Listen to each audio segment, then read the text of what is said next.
mi suegra fue quien me contó que mi esposa me engañaba. Lo curioso es que no pretendía contármelo. Me llamó para defender a su hija de un castigo que yo ni siquiera sabía que debía estar aplicándole. Me llamo Adrián, tengo 38 años y llevaba 9 casado con Clara, de 36. No tenemos hijos. Yo trabajo como ingeniero acústico diseñando sistemas de aislamiento para hoteles y estudios de grabación. Clara es coordinadora de exposiciones para una galería de arte contemporáneo. Hasta ese momento, habría descrito nuestro matrimonio como estable. No perfecto, pero estable. Clara llevaba unos 2 meses comportándose de una manera que entonces interpreté como estrés. Llegaba tarde, dejaba el teléfono boca abajo y algunas mañanas parecía agotada aunque hubiera dormido 8 horas. Sin embargo, lo más extraño era que se había vuelto exageradamente atenta conmigo. Preparaba mi café antes de que bajara. Compraba mis cervezas favoritas sin que se lo pidiera. Incluso empezó a dejar pequeñas notas cariñosas dentro de mi maletín. Yo pensaba que estaba intentando compensar sus horarios. Ahora sé que estaba compensando otra cosa. El martes que cambió todo, estaba trabajando desde casa. Clara había salido temprano para supervisar el montaje de una exposición y yo estaba revisando unos planos cuando sonó mi teléfono. Era Teresa, mi suegra. Nos llevábamos razonablemente bien, aunque nunca éramos de llamarnos sin motivo. Contesté esperando alguna pregunta sobre su computadora o sobre la cena familiar del domingo. En cambio, empezó directamente a decirme que entendía que estuviera dolido, pero que ya habían pasado varias semanas y que debía dejar de castigar a Clara. Me quedé mirando la pantalla de mi computadora. Pensé que había entendido mal. Teresa siguió hablando. Dijo que dormir separados y tratar a Clara con frialdad no iba a solucionar nada. Según ella, su hija había cometido un error. Lo había reconocido y estaba haciendo todo lo posible por salvar nuestro matrimonio. Yo seguía durmiendo con Clara. No la estaba ignorando y, sobre todo, Clara no me había reconocido ningún error. Sentí esa clase de frío que empieza en el estómago antes de que la cabeza entienda por qué. Le pregunté tranquilamente a Teresa de qué estaba hablando. Hubo un silencio. No duró más de 3 segundos, pero fue suficiente. Entonces empezó a retroceder. Dijo que probablemente había confundido las cosas, que Clara debía explicármelo personalmente y que olvidara la llamada. Demasiado tarde. Después de colgar, permanecí sentado frente a los planos sin verlos realmente. No llamé a Clara. Abrí nuestro calendario compartido y retrocedí 2 meses. Ahí fue cuando noté algo que jamás me había parecido importante. Cada jueves que Clara había llegado tarde por una supuesta reunión de montaje coincidía con el mismo nombre en su calendario: Gabriel Montalvo. Y Gabriel no trabajaba en la galería. Era el hombre que había fotografiado nuestra boda 9 años atrás. Conocía a Gabriel Montalvo, aunque no podía decir que fuéramos amigos. Tenía 41 años y era fotógrafo comercial. Después de nuestra boda, Clara había seguido su trabajo en redes sociales y años más tarde, la galería empezó a contratarlo ocasionalmente para fotografiar exposiciones. Eso explicaba que su nombre apareciera alguna vez en el calendario. No explicaba todos los jueves. Revisé las últimas 8 semanas. 6 jueves contenían su nombre. Algunos eventos decían sesión fotográfica, otros revisión de catálogo o montaje nocturno. Lo extraño era que las exposiciones relacionadas con esas reuniones ya habían terminado. Abrí los estados de nuestra tarjeta compartida. No buscaba hoteles ni regalos. Todavía intentaba convencerme de que Teresa había confundido una discusión matrimonial ajena con la nuestra. Entonces encontré los estacionamientos. Durante 4 de aquellos jueves, Clara había pagado en el mismo estacionamiento subterráneo del centro. Conocía la zona. La galería estaba casi a 20 minutos caminando de allí. Gabriel tenía su estudio a 2 calles. No necesitaba más coincidencias. Necesitaba saber qué demonios sabía Teresa. Le escribí diciéndole que Clara ya me lo había contado todo y que solamente quería entender desde cuándo lo sabía ella. Era mentira, pero funcionó. Teresa respondió 15 minutos después. Según ella, Clara se lo había confesado hacía casi 3 semanas. Le había dicho que había tenido una relación con Gabriel, que yo la había descubierto y que desde entonces apenas le hablaba. También aseguró que yo había decidido dormir en el despacho y que estaba utilizando el silencio para hacerla sufrir. Me quedé mirando el mensaje. Clara no solo me engañaba, había inventado mi reacción a una confesión que nunca había ocurrido. De pronto entendí sus cafés, las notas y aquella amabilidad casi desesperada. No estaba intentando reparar nuestro matrimonio conmigo. Estaba construyendo ante su familia la imagen de una esposa arrepentida y un marido incapaz de perdonar. Pero había algo que seguía sin encajar. ¿Por qué confesarle a su madre antes que a mí? Esa noche no mencioné la llamada. Clara llegó a las 8:20 con comida tailandesa y una botella del vino que solíamos comprar para nuestro aniversario. Estaba especialmente cariñosa. Yo actué con normalidad mientras observaba cada detalle. Después de cenar, dejó su bolso sobre una silla. Al sacar las llaves, cayó un pequeño sobre. Clara lo recogió inmediatamente. Solo alcancé a ver el logotipo de un hotel. A la mañana siguiente revisé nuestros movimientos bancarios. No había ningún cargo de hotel, pero sí encontré algo mucho más extraño. 3 semanas antes, exactamente un día antes de que Clara supuestamente confesara la aventura a su madre, había transferido 12,000 euros desde nuestra cuenta de ahorros conjunta a una cuenta que yo no reconocía. Entonces comprendí que Teresa no me había revelado solamente una infidelidad. Me había avisado, sin saberlo, de que Clara estaba preparándose para algo. Los 12,000 euros cambiaron mi manera de mirar todo. Hasta entonces, una parte de mí todavía buscaba una explicación que hiciera la situación menos definitiva. Una aventura era devastadora, pero aquella transferencia significaba planificación. No confronté a Clara. A la mañana siguiente llamé al banco. Como cotitular podía consultar el movimiento, aunque no acceder a información privada del destinatario. Descubrí que el dinero había terminado en una cuenta individual abierta únicamente a nombre de Clara. Eso me tranquilizó durante aproximadamente 10 segundos. Luego revisé nuestros ahorros con más atención.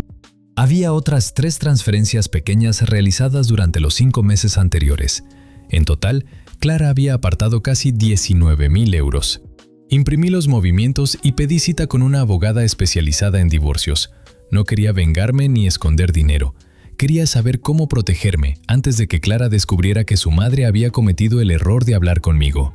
La abogada me recomendó documentarlo todo y no realizar movimientos impulsivos. También señaló algo que yo no había considerado. Si Clara llevaba semanas contando a su familia que nuestra relación estaba prácticamente rota, podía estar construyendo una cronología conveniente antes de una separación. Aquella idea convirtió mi inquietud en certeza. Clara estaba preparando una salida. Lo que todavía ignoraba era si Gabriel formaba parte de ella. Ese jueves llegó la oportunidad de averiguarlo. Por la mañana, Clara mencionó que habría otro montaje nocturno. Le dije que probablemente yo también trabajaría hasta tarde. A las 6 recibí una notificación automática de nuestro calendario compartido. Revisión final. Gabriel. Esta vez observé algo que antes había pasado por alto. El evento incluía una dirección. No era la galería, era un hotel boutique llamado Aranda.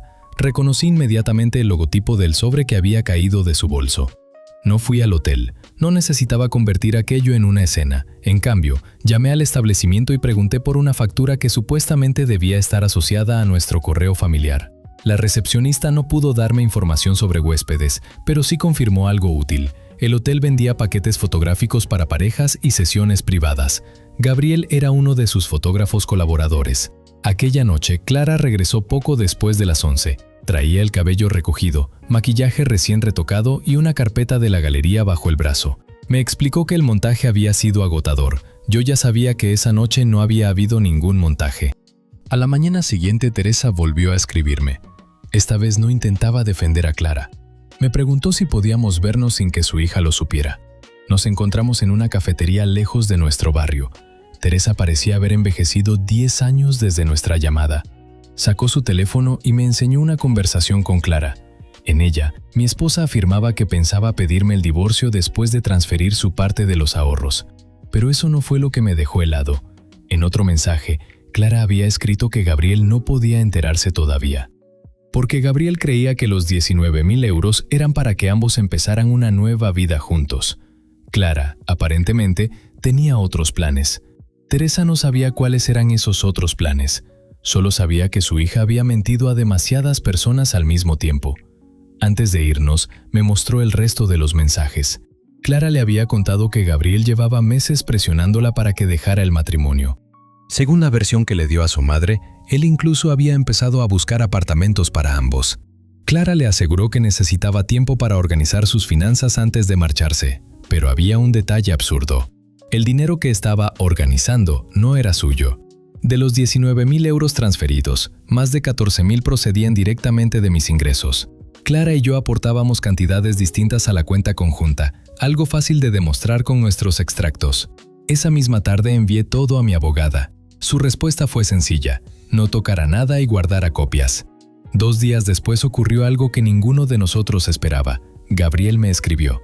No sabía cómo había conseguido mi número, y su mensaje era extrañamente prudente. Quería verme porque había descubierto algo relacionado con Clara que, según él, yo merecía conocer. Acepté reunirnos en un café público. Cuando apareció, no parecía un hombre a punto de comenzar una vida romántica nueva. Parecía alguien que acababa de descubrir que había comprado un billete para un tren inexistente. Gabriel confirmó la aventura. Había empezado 7 meses antes, no 2 como Clara había contado a Teresa. Los jueves eran reales. El hotel también. Clara le había asegurado desde el principio que nuestro matrimonio estaba terminado emocionalmente y que solo seguíamos viviendo juntos mientras resolvíamos cuestiones económicas. Pero 3 días antes, Gabriel había descubierto que Clara había visitado sola un apartamento. No era el que habían considerado juntos. Tampoco figuraba su nombre en la solicitud. Gabriel sospechó y empezó a hacer preguntas. Clara reaccionó cortando casi todo contacto con él. Entonces me enseñó algo que finalmente explicó los 19.000 euros. Una captura de pantalla de un correo que Clara le había enviado accidentalmente antes de borrarlo. Era la confirmación de una reserva para iniciar un negocio. Clara había pagado el depósito de un pequeño local comercial, donde planeaba abrir su propia consultoría de arte. El contrato preliminar estaba únicamente a su nombre. Había utilizado nuestros ahorros para financiarlo. A Gabriel, en cambio, le había dicho que aquel dinero estaba reservado para su futura vivienda juntos. Y a Teresa le había dicho que simplemente estaba protegiendo su parte antes del divorcio. 3 historias diferentes para el mismo dinero. Entonces entendí por qué Clara había confesado primero a su madre. Necesitaba testigos que creyeran que yo conocía la aventura y que nuestra separación ya había comenzado.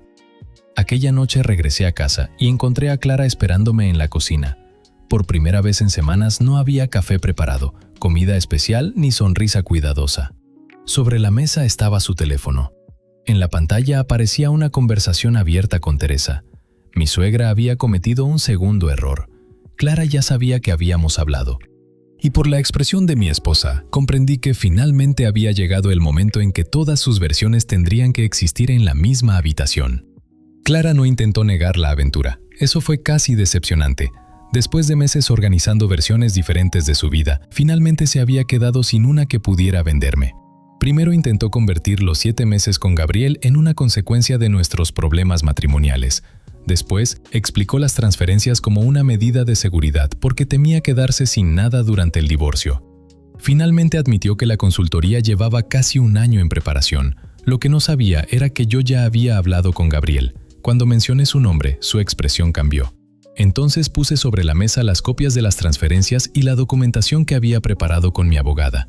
Clara entendió que aquella conversación llegaba demasiado tarde. A la mañana siguiente, presenté la solicitud de divorcio. Mi abogada se encargó de reclamar formalmente el dinero retirado de nuestra cuenta conjunta. Clara tuvo que explicar cada transferencia y después de varias semanas de negociaciones aceptó devolver la mayor parte del dinero que había utilizado para financiar su proyecto. Su consultoría nunca llegó a abrir. El depósito del local se perdió cuando no pudo completar la financiación restante. Gabriel también desapareció de su vida. Meses después supe por Teresa que había terminado cualquier contacto con Clara inmediatamente después de nuestra reunión. Al parecer, descubrir que él también había sido utilizado como pieza de un plan financiero acabó con cualquier fantasía romántica que todavía conservara. Pero la consecuencia que más afectó a Clara fue su propia familia. Durante meses había contado a sus padres, a su hermana y a 2 amigas que yo conocía su infidelidad, que la castigaba emocionalmente y que ella estaba intentando salvar nuestro matrimonio. Teresa terminó confesándoles lo ocurrido realmente. No porque yo se lo pidiera. Lo hizo porque estaba furiosa al descubrir que su hija la había utilizado como testigo involuntario de una mentira. El divorcio tardó 9 meses. Vendimos la casa, repartimos lo que correspondía y cada uno siguió su camino. No hubo una gran escena final ni una venganza cinematográfica. Después de todo lo ocurrido, lo que más deseaba era que Clara dejara de ocupar espacio en mi vida. La última vez que la vi fue al firmar los documentos definitivos. Parecía cansada. Yo también. Mientras salía del despacho del abogado, pensé en lo absurdo de cómo había empezado todo. No descubrí mensajes secretos. No sorprendí a mi esposa en un hotel. No contraté a nadie para seguirla. Descubrí 7 meses de infidelidad, 19.000 euros desaparecidos y un divorcio preparado a mis espaldas porque mi suegra quiso llamarme para defender a su hija. Teresa pensaba que yo sabía demasiado. En realidad no sabía absolutamente nada. Y si hubiera esperado unas semanas más para hacer aquella llamada, probablemente Clara habría tenido tiempo suficiente para organizar exactamente la historia que quería contar. Al final, su error no fue tener demasiadas mentiras, fue necesitar demasiadas personas para mantenerlas vivas.